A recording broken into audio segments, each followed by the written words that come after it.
Good afternoon. My name is Suk-Jung Lee. I am professor at Sungkyunkwan University and also leading the Asia Democracy Research Network.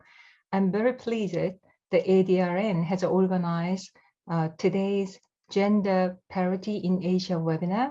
And also I'm very honored to share the rather long opening remarks showing an overall picture of women's status worldwide and also Asia Pacific particularly. Commemorating the 75th anniversary in 2020, last year, the United Nations pledged to place women and girls at the center as one of its 12 commitments. Gender equality is fundamental in achieving human rights, sustainable development, and democracy. Thanks to the decades-long legal and institutional changes, today more girls receive a better education, and more women work freely with a fairer pay, and more women participate in politics. Nevertheless, many girls and women are still discriminated against in assessing socio-economic opportunities. Female leaders are poorly represented at decision-making tables, and femicide and other forms of violence against women are on the rise. When human security is threatened, women and girls suffer more than men and boys. When a war breaks out, women get raped and killed with no capacity to defend themselves. When an economic crisis hits a country, women are more likely to lose their job than men. The current pandemic is no exception. The UN Women recently published a report showing the gendered effects of COVID-19 on achieving the Sustainable Development Goals in Asia and the Pacific. According to the report, women's income has reduced more, and women are facing more health issues than men during this difficult time. The World Economic Forum's Global Gender Gap Report measures gender parity, and its 2020 reports writes that a 31% average gender gap still remains to be closed globally. Among the 8 regions assessed by the report, the gender parity score of East Asia and the Pacific and South Asia, they are the 2 regions that have remained the lowest in achieving gender parity, excluding the Middle East and North Africa. The report forecasted that it will take 100 years to close the global gender gap. And in Asia and Pacific region, it will take 1.6 times longer to close this region's gender gap. And this year, the 2021 Global Gender Gap Report recounted that it will take 136 years to close the gender gap worldwide, with the pandemic's negative impact on women's economic participation. When comparing different areas, the gaps in the educational attainment and health areas are nearly closed. However, closing the economic participation and opportunity gap is expected to take the longest of 268 years, while it will take 146 years to attain gender parity in politics. Passing 2 decades of the much hoped 21st century, this gender parity data is very disappointing for women and men who recognize the gender equality is fundamental for realizing social justice and democracy. The important question becomes what we can do to achieve gender equality, legal and institutional changes. Dismantling discrimination based on sex have to first take place. The UN Assembly adopted the Convention on the Elimination of all forms of discrimination against a woman, CEDAW, in 1979. This convention, often described as an international Bill of Rights for women, require signatory states to commit themselves to undertake a series of measures to end discrimination against women in all forms, including incorporating the principle of equality of men and women in their legal system and abolish all discriminatory laws, and establishing tribunals and other public institutions to ensure the effective protection of women against discrimination, and ensuring the elimination of all acts of discrimination against women by persons, organizations, or enterprises.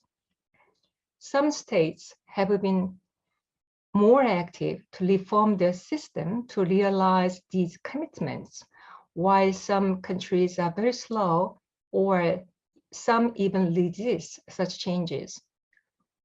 South Korea has been one of the active reformers, establishing an independent ministry for gender equality and introducing quite comprehensive legal measures and policy recommendations for gender equality. After we introduced a ZIP system in nominating party candidates in the 47 proportional seats, the percentage of female members in the national parliament has increased. Female MPs are now taking 19% of the total 300 seats. However, it is still very difficult for a female candidate to win a constituency seat, since voters prefer male candidates. The fact that female direct a meager 3.5% of 226 local governments illustrate the difficulty to win a popular election for a woman. The government sector looks much better. The government has been pushing for gender equality so that women make up 47% of public officials in South Korea. However, in the case of high-level central government officials, above the level 5, women remain to account for only 8%. With the affirmative actions, females are taking 21% of director jobs at public institutions and big companies hiring more than 500 people. Professional jobs also made conspicuous progress. 31% of prosecutors and judges are female, and 28% of lawyers are females. However, at the mass level, the Korean picture is not so bright. The labor participation rate of females aged between 15 and 64 has been very slow to catch up, as the 2019 female participation rate accounts only for 52% compared to the 71% of males. The so-called M-shaped curve is used to describe the career disruption for working women. Now, more working women want to stay at work with some state provision of maternity and parental leave. Nevertheless, the child care is still very challenging with less assistance from their extended family and also inadequate public daycare support. According to official statistics, 4 out of 10 women who are with a child under age 6 quitted their job to be a full-time caregiver at home. Furthermore, women take more temporary jobs and irregular works than men, and this contributes wage differentials between men and women. In year 2019, the average female wage accounted for only 70% of the male wages in South Korea. With this low job and also wage opportunities, the women are less prepared for old age than men are. These statistics tell us there is an increasing socio-economic gap between elite women and ordinary Korean women, and this divergence seems to be an answer as to why it is difficult to build female solidarity compared to the past. From the perspective of public policy, we need more specific welfare policies customized to different strata of women. Now, let's turn to younger women in advanced economies. who are eager to achieve their potentials. The Glass Ceiling Index measures the environment for working women based on a point system. It was found that young women in Asia hit a firmer glass ceiling than Western working women. According to the 2020 Glass Ceiling Index, the OECD average is 59.6 points, and Sweden tops with 84 points. On the other hand, Japan and South Korea, two Asian countries among the surveyed 29 advanced economies, are at the bottom, with a respective score of 31 and 25 points. This shows that women in Japan and South Korea face difficult working environment despite legal and institutional reforms. Although the educational gender gap in these countries are closed and there are excellent educated females in these countries, female workers still face gender-based job allocation and promotion discrimination. Reproductive responsibilities still fall unfairly to the female, and within a workplace, the sexual division of labor based on patriarchal gender roles stubbornly persists. The organizational culture based on collectivism, hierarchy, and longer working hours also give advantage to male workers over females. In order to achieve gender equality, we should change our system through both legal and institutional reforms and cultural change. To speed up change, we should place younger women in the decision-making process in public and private sectors. We need to hear the voices of able young women who wish to take a leadership position. Men and women in responsible positions should work hard to dismantle stubborn social customs and cultural prejudices against female leadership. And also they should nurture young women to take up the leadership position. Young women themselves also need to raise their voices strongly and courageously and press their government, politicians, and their company boards to gain equal opportunities. To build up stronger voices for young women's better future, the Asian Democracy Research Network has invited speakers from 6 Asian countries to share their insights and wisdom on this important cause. Thank you for listening. And now I'd like to invite the Costa Bandyopadhyay, who will moderate the first session. Thank you. Good morning, everyone, and thank you so much, Dr. Suk-Jong Lee. You have laid the foundation for today's discussion. A very good morning and good afternoon from New Delhi. I am based in New Delhi, India.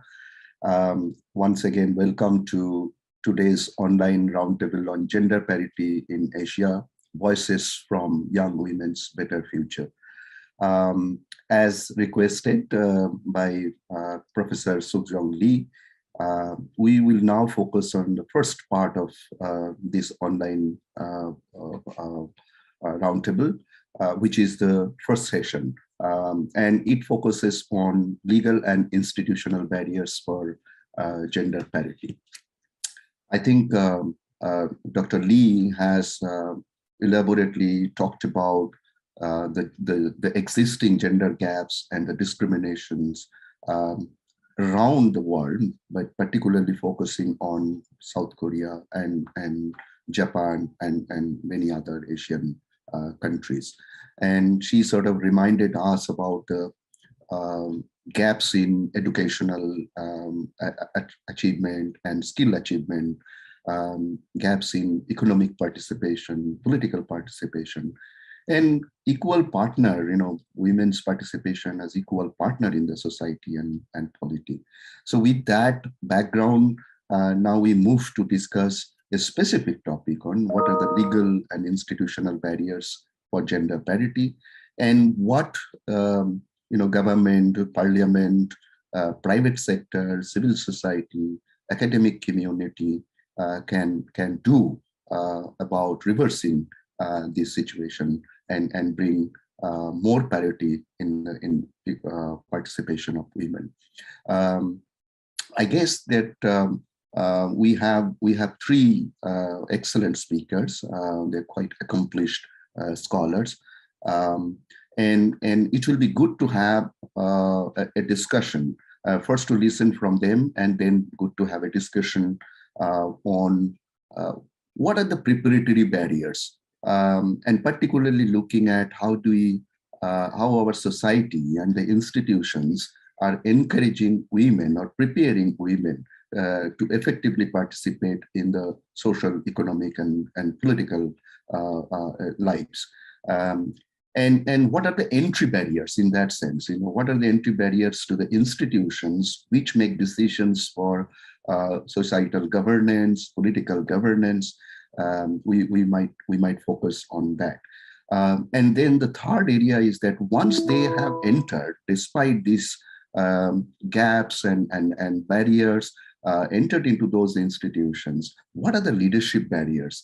And particularly the kind of enabling environment or lack of it contribute to the constraints put against the participation of women. So we are going to cover a lot of ground in this particular session. So let me introduce three of our speakers today. Our first speaker will be Malancho Chakravarti. She is a fellow at the Observer Research Foundation based in New Delhi, India. Then we have second panelist, Irene Hiraswari Gayatri. She is a PhD candidate at Monash University based in Australia. And then we have Takshbir Darambazar. She is a lawyer and researcher in legislation and policy research based in Mongolia. So we have three excellent speakers, as you can see all of them. What I will do instead of reading, they have illustrious career, so they have a long CV. So I'm not going to take time to read out that CV. What I will do, I will post their short bios on the chat box. And fortunately, everyone is literate here, so they can also read those CVs. But I'm more interested to listening to them as you are. So without much ado, let me invite Malancho first. And what I would request all three of our speakers to take 12-13 minutes, so that we have total of 60 minutes. So if you take 30-35 minutes to complete this round, then we can have more questions, more discussions from the audience, and it will be more interactive. I hope that's okay with all of you. So let me first invite Malancho Chakravarti from Observer Research Foundation. Thank you so much. It's a pleasure to be here, and pleasure to talk on a topic which is very close to my heart. Now, let me start with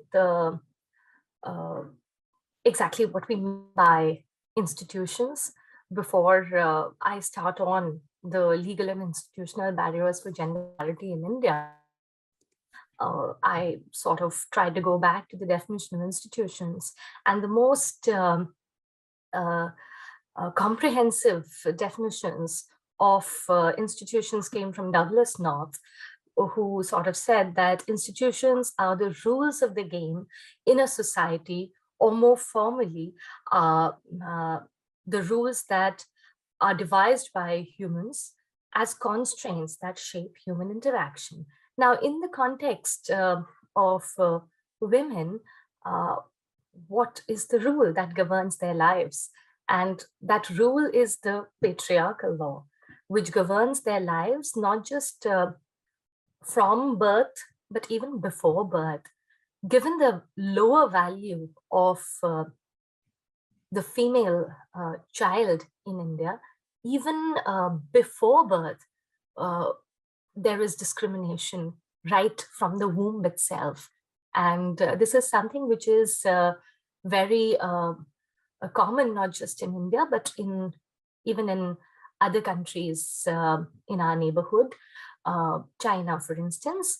And we find that discrimination starts right from there, that the female child is less valued and female fetuses are destroyed, have been destroyed in the last 2 decades very, very cruelly. And we are stuck in a situation where there are an estimated of 46 million missing girls in India because of preferential sex selection. So the law of patriarchy, which governs every aspect of our lives, basically is at the heart of our problems. And the patriarchal institutions can be categorized into 3 parts. One are the political institutions, such as laws and public policies that restrict or fail to enforce the rights of women and girls. There could be economic institutions which hamper the ability of women to access economic resources, such as financial capital or human capital, the ability to acquire skills or credit to expand their businesses, or even have control over the products of their own labor. However, the most challenging is the ideological institution, which includes the perceptions, the norms, and the preferences that channel women into activities that limit their independence and bargaining power. And the history of feminist movement has been somewhat successful in addressing the problems with the political and economic institutions, but its ability to alter the ideological institution has been rather poor. So we find that the patriarchal ideology that it is better for the man to be the achiever outside the home and the woman to take care of the family and home is something that is still believed in. In fact, if you do a survey in India anywhere, not just in the rural areas, but even in any modern city of India, you would find that women themselves agree that their primary role is in home, caring for the children and the elderly. So that's the kind of conditioning that begins from childhood. So by the time they grow up, they are sort of schooled to not be ambitious. They are schooled to not want to do a range of activities because their primary role is that of a caregiver at home, and all this is done out of love and duty, and they are bound to do it by because they are out of love or a divine duty that they must do. And if they don't do, then who would actually do that kind of work? So much of the care burden, as Professor has already spoken about, lies with the women. But this unpaid care work that women do, and in India, the share of the unpaid care work that women do is one of the highest in the world.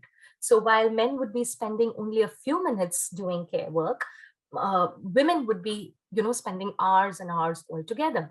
And this comes at the cost of their own well-being, at the cost of the time that is taken away from pursuing their own career, pursuing their own education, pursuing their own skills. In the context of politics, you find that, young women just do not have the time or even the inclination or the ambition to spend time with the community to develop their own constituency. That's just out of the ambit of their thoughts, unlike men. And the primary reason behind it is the patriarchal ideology that women need to be at home and take care of the family, take care of the elderly. Now, all these activities are extremely important. I mean, who will take care of the old people? Somebody needs to do that. Who will take care of the young children? Somebody needs to do that. And who's going to collect firewood? Because women still do that. I mean, who's going to collect water? These are all essential services, very, very essential for the survival of a family, which are being done by the women, completely undervalued, disrespected, because you're not earning any money. All this is for free. The labor is for free. So it leads to a devaluation of women and does not allow them to compete in the outer world, and in a situation where they themselves do not regard themselves as workers. So if you go and ask a woman that, okay, do you work? They're going to say that, no, I don't work. I stay at home. But if you go and ask them, what have you done throughout the day? Then they'll list you a whole lot of things that, this, and they've pretty much not had any time to rest during the day. So it's completely devalued. And when women go into the labor market, they are overrepresented again in the care sectors. So you find more women in the health sector as frontline workers. And again, in the hospitality sector, doing very hazardous kind of work in factories on no contracts. And a consequence of the devaluation of women's work at home is that, they end up taking up jobs which in sectors, and those sectors themselves, pay very poorly because women are just available to do that kind of work. One example in India that has been much spoken about during the pandemic was the role of ASHA workers, who have played a very important role in providing primary health services during the pandemic, and actually have been playing a very important role in providing nutrition services and in the large programs that the government of India runs for many years now. These are known as activists. They are paid less than a third of the minimum wage. They are not recognized as real workers, but they are the ones on which India's health system rests. So the idea that the care work is something that women should do because it's their duty as women sort of translates even into the paid and the paid sectors, where women are overrepresented in certain sectors which pay very poorly, unlike certain other sectors which are the growing most valuable sectors of the economy. So you find very few women in the STEM sector, and the women that you do find there, because they have been able to break the barriers and the ceiling, may be benefiting in many instances out of the other identities that they have. So, you don't have a single identity of a woman. You gain from your class, you gain from your caste, you gain from so many other identities. And these women who have made it to the top level, either in politics or in economic fields, they are able to sustain their jobs on the back of the masses of poor women whom they are able to hire to do their unpaid care work at home. So, I'm here talking to all of you. There is somebody at home to do much of my household responsibilities. So it is the elite women who have gained from the changes that have taken place in the educational achievements or the legal and the political institutions of the past. But the bulk of the women are not able to do that. For them, it is an extreme amount of double burden, where they might be working in a factory in extremely exploitative conditions, where the factory itself is a very small and cramped place without any light or air coming through, working for very, very long hours for a pittance, and then going back home to do all the care work, which was anyway their responsibility and their duty. And given that they are not able to hire another help, they actually have no time to rest for themselves, to cultivate other skills. And it is one of the most cruel forms of exploitation, where you're exploited at your workplace and also at home, which is also your workplace, which currently is at play for bulk of the women in the world, but definitely for women in India. The benefits of the feminist movement have not really reached everyone. So that's one of the uh, important points which have been observed even in the context of women in the North who are able to hire uh, uh, household help from the developing countries. But it is an important point, when we talk about solidarity movements, when we speak about the need for a broader coalition, that every woman has not gained. Secondly, something that I would really want to highlight is the fact that the gains in education and the high rate of economic growth in India, because it has been uh, a much spoken about economy in the last 2 decades or a little more, maybe 25 years post-liberalization, is a very cruel irony, which has not really happened in any other country of the world, is that when India was growing very, very rapidly, the share of women in workforce was progressively declining. And it declined from 36% in the 90s to less than 18% now. So something is terribly wrong in the way Indian society operates or is operating for something as counterintuitive as that to be happening. And largely we find that women are opting out of the workforce or being pushed out of the workforce because of the extreme burden of care that is coming on to them. So it's not that they are not working, and they're having a very good time in life. They're actually working very hard in unpaid work, which is not recognized at all, and doing when they're doing paid work, then it's in very poor conditions.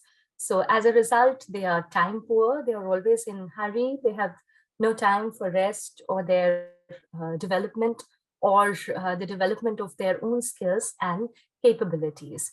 Now, this is the reality where, because I want to stop and I don't want to keep talking, I want to end by saying that where do I see uh, a positive change? Now, the positive change will come about only if we, in the first instance, recognize the very important role that women are performing by subsidizing the rest of the economy. So because it is the woman who's doing the washing and the cleaning and the cooking and giving tiffins to everyone, which is helping the men to go to work, helping the children to go to school, collecting firewood, cooking, n number of tasks, that these are the tasks which are extremely important. And if they were not to do it, and if we would have needed public provision, then, that's the kind of recognition that we need. After that, we need public provision of many of the care work that women are doing so that we free them to pursue other things. For instance, one of the examples is that I mentioned firewood many times, but water is another activity. Most of the women in India spend hours collecting water. It's not just in rural areas where water has become even more scarce. Large parts of the country are facing droughts most of the time. So they have to walk longer and longer hours to fetch water, even in urban areas, because they have access to water, not in their own house, but away from it. And they have to stand in long queues to collect water. So roughly 3 or 4 hours in many instances are spent standing in those queues and fetching water for the whole family. So if we have public provision of water and water is supplied directly into the homes, then that kind of work would not be required. In many other instances, you have a law in Haryana which sort of debars women from working at night. Now, if women were not to be allowed to work at night for their own safety, then they will not be able to do so many jobs. Now, in a situation where we find that there are too few jobs and too many people chasing them, if women were to have so many conditions on their availability of labor, including a law which sort of governs when they can work, then we can imagine their access to livelihood is severely impaired. So the kind of solutions we need is not to debar women from working at night, but to have better lighting, better policing, better public transport.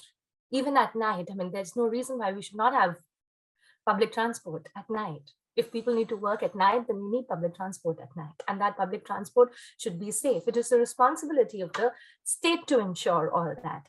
And you need a reallocation or a redistribution of domestic work.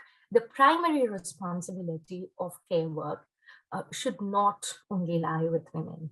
It has to be redistributed, and the next course of feminist movement should be towards a redistribution of unpaid work within the families. I think that should be the next phase of feminist movement. Without that, I don't see girls being able to study further. Without that, I don't see women being able to continue with their jobs. So I think I'll stop here, and thank you so much, Malanjay. Absolutely fascinating to listen to your presentation. And if I may add, one or two points that you have highlighted. Of course, I mean, in India, and not only in India, in South Asia has been blessed with a very vibrant feminist movement. You look at Bangladesh, Sri Lanka, Nepal, India, Pakistan, and you are right that most of them have been able to address the question of political and economic participation of women, but not necessarily the way the societal norms and the value system works in the South Asian society. We haven't been able to address that very effectively. So that's a point that need to be taken into consideration, and that's where favorable legal milieu would be handy, and there you need a social movement to support that. So that's one area. And you have talked about the declining participation of women as a workforce, and I'm afraid that there is no verifiable data as such available as of today. But with this pandemic, my guess is that it will even be lesser than 18%. So we are heading towards an economy which is informal, and you don't have a mechanism to count and attach value to it, and therefore the double burden of unpaid work and not to get recognition as a worker, even when you are working in the informal sector. I think this twin force would perhaps affect all the achievements that we have been able to make in the last 10-15 years.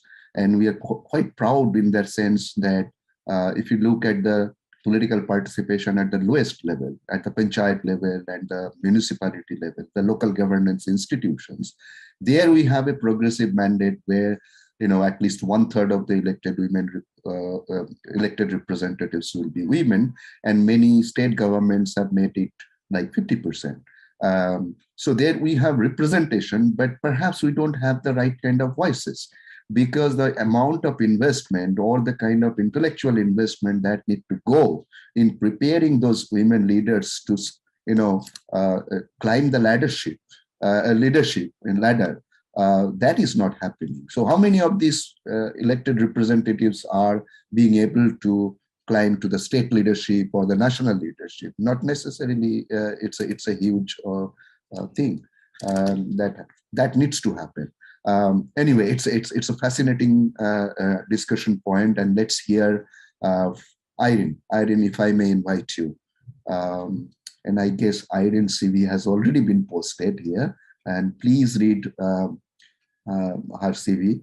Irene, please take 12-13 minutes, and then we can have some discussion. All is your side. Okay, thank you very much, sir. Good afternoon, everyone. Maybe this is now here 15 minutes to 6 in Australia. So I am also must convey my gratitude towards the governor of this special event. And also I would like to send my utmost gratitude to my best friend who is now studying in the US, Dr. Sri Nuryanti, and also the organizer of this event, because I am able to join you all here in this very respected forum. So allow me to say a bit about my participation in this special forum. Currently, I'm at the second year of PhD study here in the Gender, Peace and Security Center of Faculty of Art, Monash University. My involvement in the higher education also related to my background as a researcher at the social sciences and humanity subjects in my mother institute in Indonesia. It is now called the Badan Nasional untuk Inovasi dan Riset, or National Institute for Research and Innovation of the Indonesian Institute of Science, formerly. My concern with topic that we discussed this afternoon is particularly with regard to the institutionalization of women's human rights and gender equality as part of our National Development Plan projections 2019-2024. In my CV, I also mentioned that my personal involvement with regard to the particular issue which had captured interest among scholars and also policymakers in Indonesia and Southeast Asia region, as well as global, is related to the women involvement in violent extremism, because in Indonesia, specifically after 2018, we saw the increasing trend of women involvement at the forefront of extremist ideologies, which actually completely confronted what have been built by our own civil society organization and also government with regard to women empowerment and other gender equality efforts.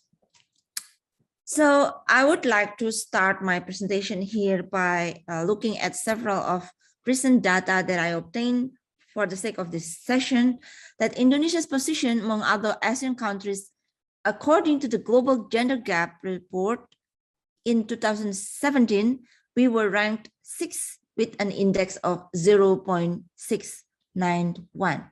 Indonesia fell behind the Philippines, who was at the top with a score of 0.790. Another comparative study said that the achievements of the Philippines were prominent in Asia, in addition to Singapore. In fact, Indonesia lost to Laos and Vietnam as well.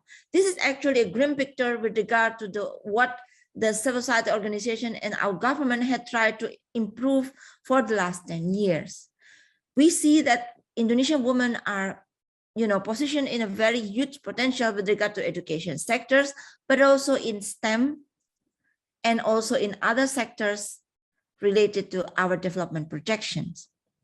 Meanwhile, in the world, Indonesia's ranking is 84th out of 144 countries. In this case, a score of 1 indicates a parity or temporary state. The lowest score, 0, indicates inequality. However, the index that Indonesia has now achieved is an increase. Within a decade, there was an increasing trend in the index from 0.647 in 2008 to 0.661 in 2013. The gender gap in Indonesia has been decreasing since 2015. However, we still have homework, which is lies at two sectors, the participation and economic opportunities sub-index. If you can open the data, in Indonesia, we had this value 0.610. What does it mean? Meaning that there has to be some improvements in the participation in politics and also in economic opportunities. Because Indonesia actually in general, especially during this COVID, we experience weaknesses due to our COVID pandemic, which is actually shared equally among Southeast Asian countries, and we need to improve the weak position in the labor market. However, the data shows that the female labor force participation rate, or the percentage of female participation population over 15 years who are in the labor force tends to be stable in the rate of 50%. However, of course, the COVID breaks all this establishment.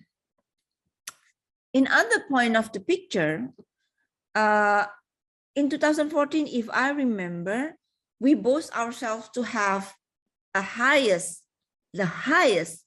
quantity of women participation. This is not only meaningful participation, but also concretely show that there has not been a problem in Indonesia's position as a woman political elite if we talk about government, because we had 8 women ministries, the highest in ASEAN countries, but also that show one thing, the unequal distribution of women position in public in governance sector. We just still need some improvements. And that is also consistent with the gender gap, which our women, Ministry of Women Empowerment and Child Protection mentioned recently, that there is still a gap with regard to gender development index in Indonesia. Our minister, Minister Bintang, mentioned that there is a gender gap in the Human Development Index between male and female, according to 2020 data, at 75.98, while the HDI for women is only 69.19. Therefore, our ministry concluded that there is still need much effort in terms of the improvement of women condition. Especially in politics, everything shows that the equality and inequality still exist, and not only because of the structural condition, somehow patriarchy is still embedded in the institutionalization of women's rights or gender equality perspective in our public policy sector, but also in the society, which somehow still hegemonized by the return of conservatism in politics. So anywhere you can find discourse of how to regulate women's bodies, how women should dress, instead of discussing what should women represent in public space, discussing about what women can do to improve daily life, political life, household, and the public. So this trend, the return of conservatism, also in a way influence or affect how women is part of this, as part of the identity as Indonesian citizen and in the public sphere. One feature which has captured public attention for the last 5 years, for instance, is the sexual violence, and it is it is a national issue that our government as well as the society, especially civil society organization, still need to have serious improvements, because sexual violence is not only in a physical offline but also in online sphere, thanks to the massive users of the internet. In Facebook, in Twitter, you could find a very uncivilized narratives about women bodies, and also even slight ideas on how they express themselves. So that's why, especially in Indonesia, there has been a huge desire to legalize as much as possible the law of anti-sexual discrimination, or the which has been discussed openly in the parliament and also out of the parliament building. This is actually, if we're talking about the relation between the gender parity and the glass ceiling, because in any case, since 1998, the reform democratization in Indonesia, institutionalization of human rights has been in place. I can tell one before my time is up, representation of women in politics has never been better, because we had a vibrant democracy after 1998, post-authoritarian government. We also celebrated ourselves as multi-party democracy. We had one woman president, Ibu Megawati. We had many probably provincial level party leaders from based on women. Don't forget also women voters in every election, national and local election. However, this achievement have not been, equal if we compare with the huge or tremendous case of sexual violence or the conservatism which backlash on women empowerment itself. So that's why I think two keys of takeout from my readings. I can also send the document to the committee, to the governor of this event later on, that we still need to improve our discussion in terms of education to the public, but also to the government institution itself about how important is the gender mainstreaming to be taken up among the bureaucracy and also to the private sectors and in the society itself, how to communicate it consistently. And last but not least, how every individual in the government could support the reform law to increase and to improve condition of women so that they won't be again objectified by the discriminative or sexist laws. I should also mention that Indonesia has its particular Women Commission, and it was born out from our democracy movement in 1998. One of the most important recommendations of the Women Commission is advising our Ministry of Human Rights to repeal hundreds of discriminative laws against women. Something that we still need to wait what will be the result of this demand, because that could facilitate improvements and to improve or to close the gender gap. Of course, it's a long due process. I think I will end my speech here. Thank you very much.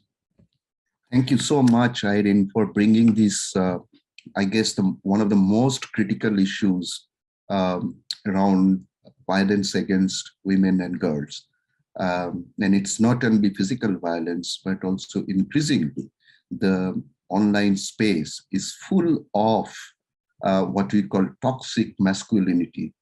And in a way, it's to scuttle it, in a way to oppose any form of participation from the women, any space that they occupy, and also bringing the issues, the need for public education. And there I see the role of feminist movement, and those feminist movement, of course, need to be led by the women, but increasingly men need to join in those social movements for public education. Thank you so much for bringing this important issue. Now let me invite our third speaker, Takshber Darambazar. As I said, that she is a lawyer and researcher on legislation and policy in a research hub based in Mongolia. Takshber, all is yours. Well, hello, everyone. My name is Tikshe. I'm a lawyer. When we talk about gender issues, there are many things that I don't know. So from my experience, from what I know, I would like to share some information. Firstly, about Mongolia. When I hear about issues, emphasized by other speakers, I feel it. In Mongolia, we feel, we face same difficulties because, in Asian countries, there are a lot of stereotypes towards, against women. And I think we feel, same issues here in Mongolia. But in general, up until 2015, when Millennium Development Goal was, in place for implementation, Mongolia showed very good results in terms of, gender parity. And it was leading actually in Asia Pacific, among Asia Pacific countries.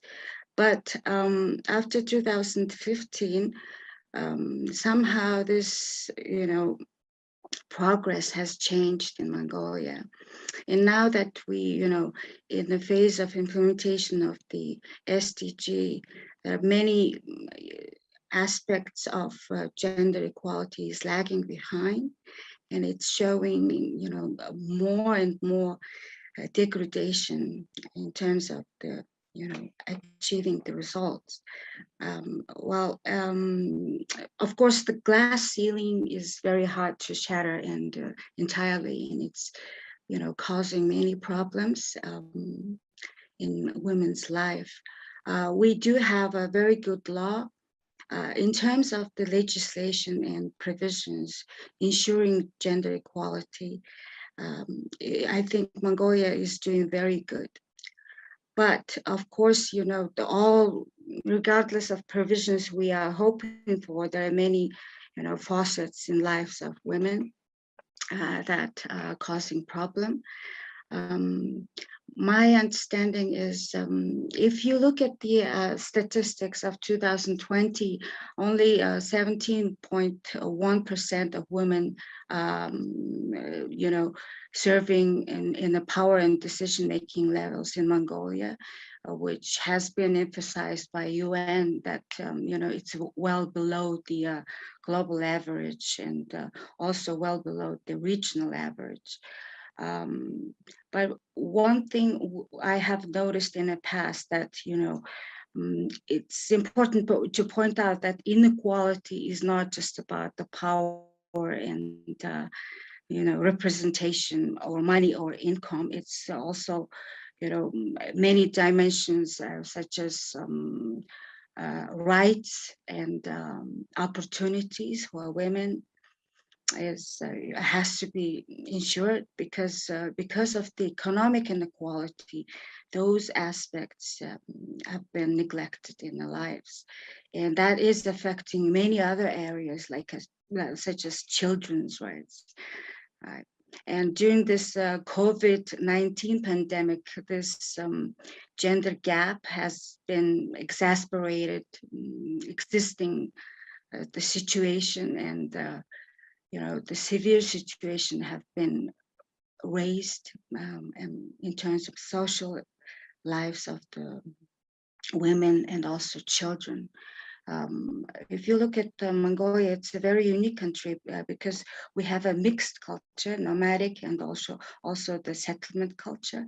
And because 1/3 of the population lives in the countryside, and it's strongly affected by the mining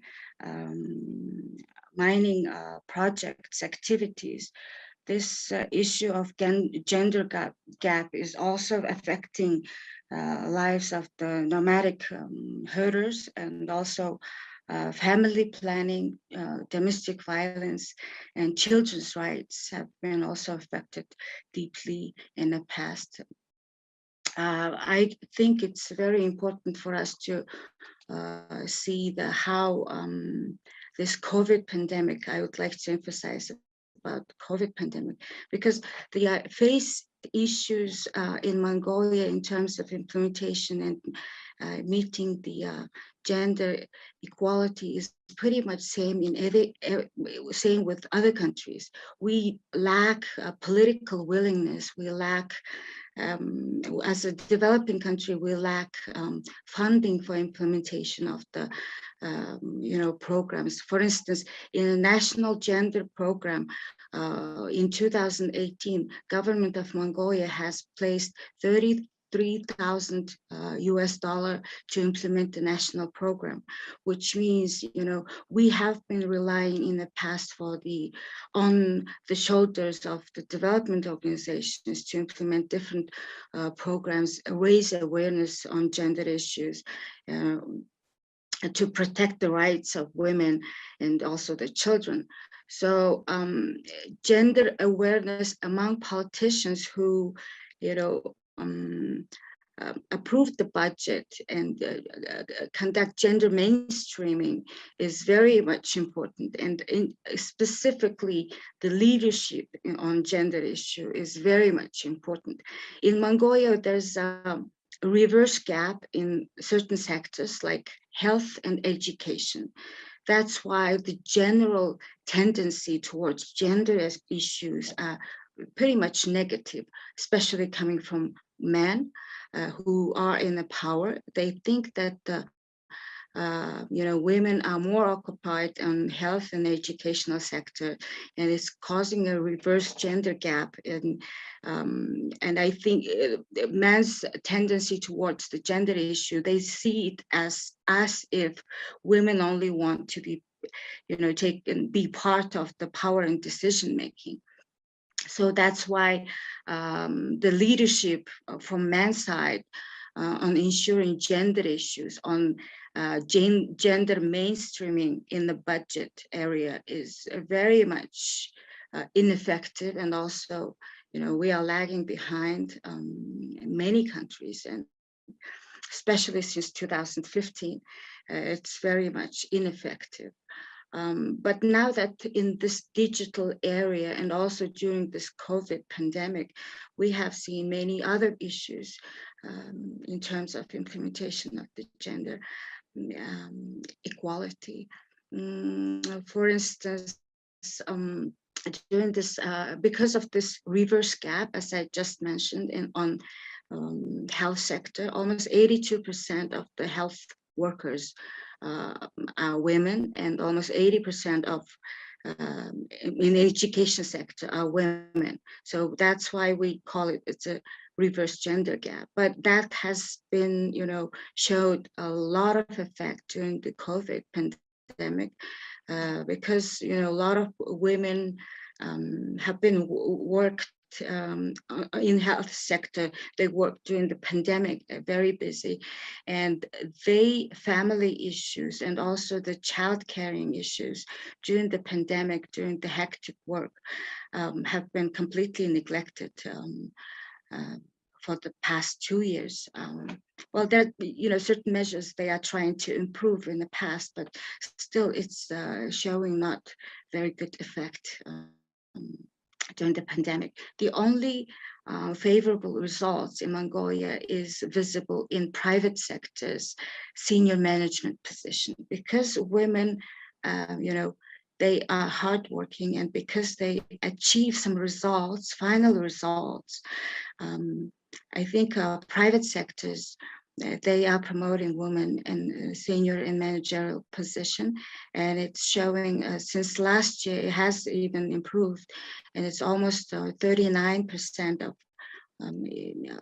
senior and managerial positions are occupied by women, and that is where some favorable result is showing. But during the pandemic also, the private sectors have also faced a lot of difficulties, and everything was shut down for indefinite period of time.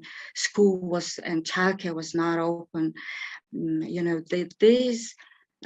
Also the loan payment has, become a huge problem in Mongolia. And since almost 40% of our private sector is, lead by women, and that is has caused a huge problem, both on women and children's right, and also on economic aspects as well.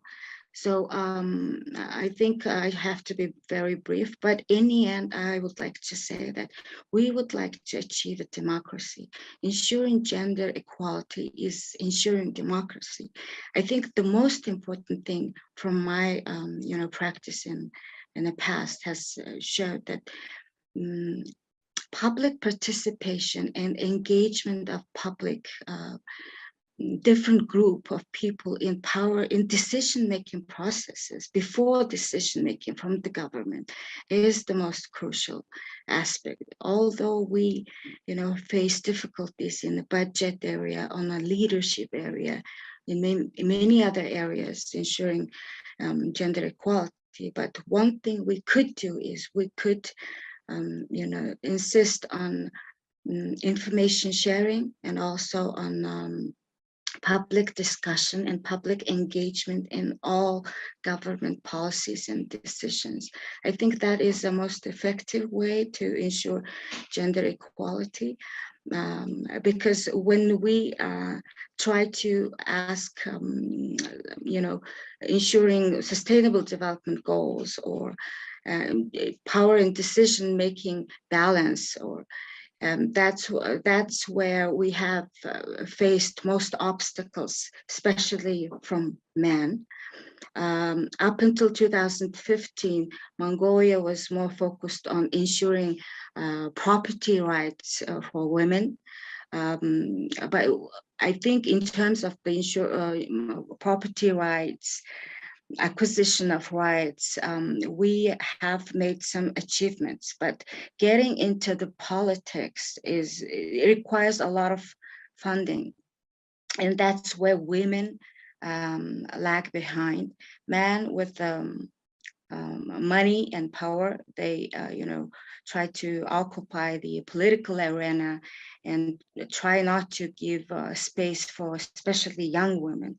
As young women, they do lack, they have a lack of funding and resources. And that's why it's very difficult for young women to enter the politics unless they are very rich and, or famous. But another way of looking at it is probably it's best for us to focus on ensuring the public participation in discussions in all government decisions. Probably that could be, we have seen in the past that it could make some changes favorable.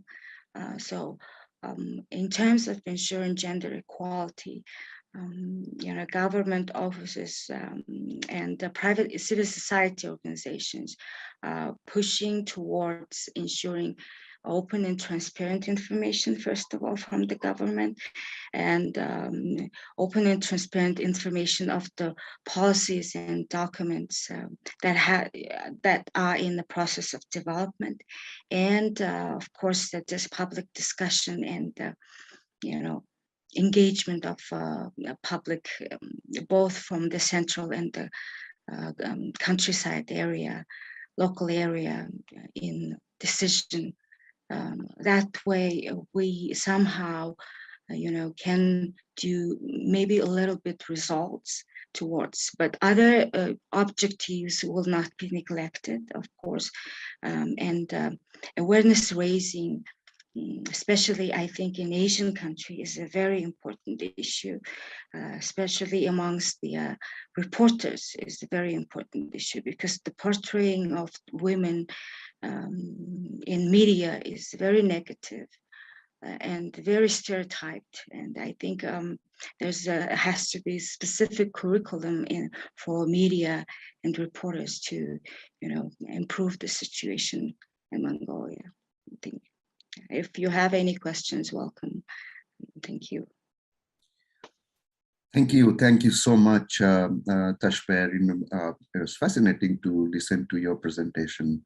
And you have touched upon a number of important points. And one of the things that has come through your presentation is that we are, in a way, creating a narrative which is sort of geared towards economic development, but without paying much attention to the inequalities that it produces in its current form. And therefore, the question of, supporting the women's rights and opportunities and access to resources, that, Irene has been talking about gender budgeting. This is another way of, looking at that public resources are allocated for specific improvements in women's lives by providing them access to resources. But one of the underlying things is that, how do we make women very much part of the decision-making process? And there, any form of participation would not make any sense unless the women become part of the decision-making process. But you are also suggesting that how civic education, and particularly the legal education, can continue to play a role in generating and improving awareness about their rights and entitlements, and how they can be facilitated to do that. So we have listened to 3 wonderful presentations. I would encourage that there are a couple of comments in the chat box, and most are endorsing what you have said. But if there are any questions, and at this point, I can welcome any one of you to ask any questions or write your question. We have about 5 minutes, so we can take 1 or 2 questions.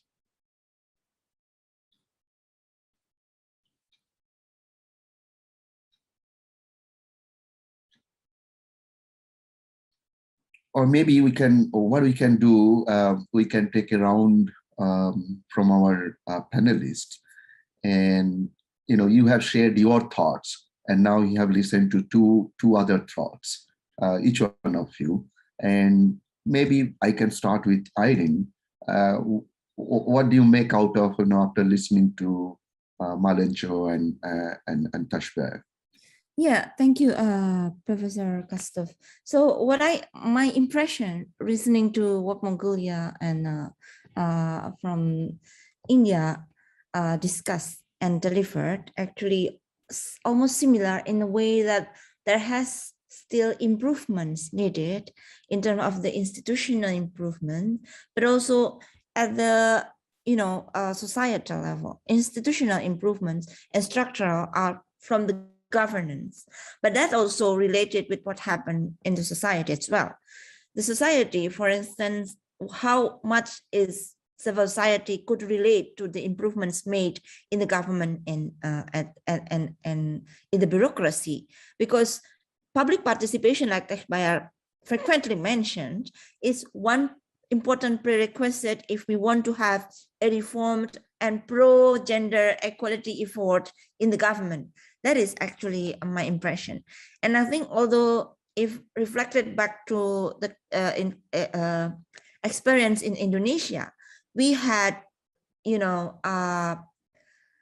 enjoyed decades of freedom after 1998 reformation.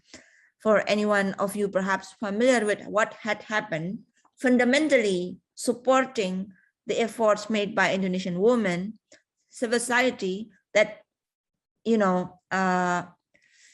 institutionalized within our variety of regulations. Of course, it started with Indonesian legalizing or adopting SIDO in 1984. But since 1998, many regulations that are more pro to Indonesian women's participation are there.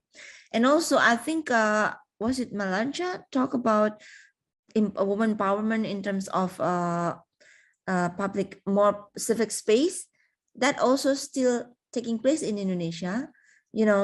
Women are easily established association because our constitution said so. But there are some scrutinies also from the conservative part of the community, like probably what happened in South Asia, and also perhaps in other continent, Middle East. So we in Indonesia are still facing those that require, again, to, gender mainstreaming, mainstream gender perspective in any institutionalized decision making, which also required public scrutiny, public participation. Like I gave example on how civil society involved in the discourse, and also nationwide support that government and national parliament, as fast as possible, legalize the law of anti-sexual discrimination. This is the bone, I think, the most influential factor that can facilitate any kind of gap in terms of gender, if we're talking about gender gap. So no matter percentage of affirmative quota by election, no matter percentage of affirmative in the government or the governance, if there is no cultural changes in the mindset and the patriarchy is still there, it will be really difficult to discuss gender equality. That is Thank what you, I Irene, for pointing that out. Thank you so much. Malenjo, any final thoughts in a minute? It's been a very fascinating discussion, and lovely to hear both Irene and the views from Mongolia. And I think what all three of us tried to speak about was that, yes, there have been improvements in the political and legal structure, and you find some representation of women politically as well as maybe in corporate boardrooms, etc. For the bulk of the women, life hasn't really changed, and the patriarchal ideology continues to govern our lives, both offline and now online. As more and more of us spend more time online, I think the feminist movement would also need to think about how to make the online space safer and more comfortable for us to be able to speak our minds, to be able to participate in it, because there's no escaping the online medium at this point of time. And it is at the moment much more unequal, much more cruel than the offline world, which in itself was very difficult for women to navigate in. So it's difficult for a woman to walk on the streets of your own country. It's much worse to be on Twitter or Facebook. The judgment and the kind of abuse that one faces online is much worse than what one would face on the streets. So I think there is a need to make the online space much safer for women, because that is going to be in the current and the future times the way that women will connect across the world. Thank you. Critical, absolutely critical point, and a good call for action. Tashbear, any final thought in a minute?